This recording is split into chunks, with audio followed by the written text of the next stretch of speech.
Pode paisar. Oh bébé, oh bébé.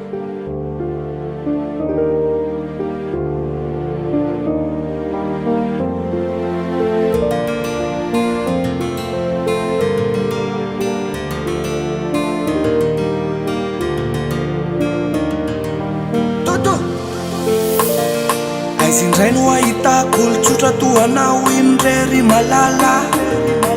raha nisy ny tsy ampy apiko se marary anao io kalazao fefa anao mandraky saya angerany akotry saya ny ampitsaly anao loha efa faya tsy ataoko tsonontsony re mifazamana fa efa enao any akizoko ze momba anao retraretra kafiso pialonatsika mpanginiko de atsika senao ampisto raha ny tianao alotsy olaviko nasambatra anao no tetaviko angatakanao ampiakatranao amalifaly anao no tanjoko ka na ilaina tramisandriko azara toka ho anao io de za tsy andazam fa iadohanao itadohanao ka nambola ialatra mineko aza iady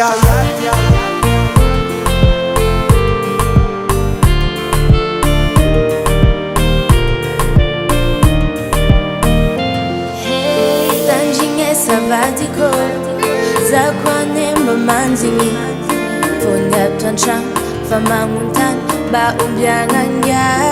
ya ekufochanao yokunza zengi matonga zambola etunga lefaragnatsika rechakwateza kemiangaboza nunwanyile mifama kema azumatukianao baby zakwanemba mankata Zerahisi yake unatiki ndala ya atika makafi Iskwa iti ya noti ulaviku Nesamba chanonu itadapiku Nyanja pakaji nao, angata inao Amali falya no kwa tanzuku Ari nimbatenga sachi kwanga Isikwa ile no za tangaza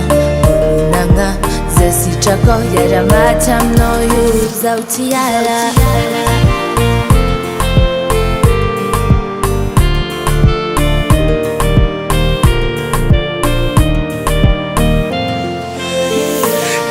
Fayanao azamana tsony re mifaty soko resorenelako tsiny ifa mariaminao angamba tsisy tsony fa nifoko efanao ataovy atsahiny anao alotsy olaviko nasambatra no tetaviko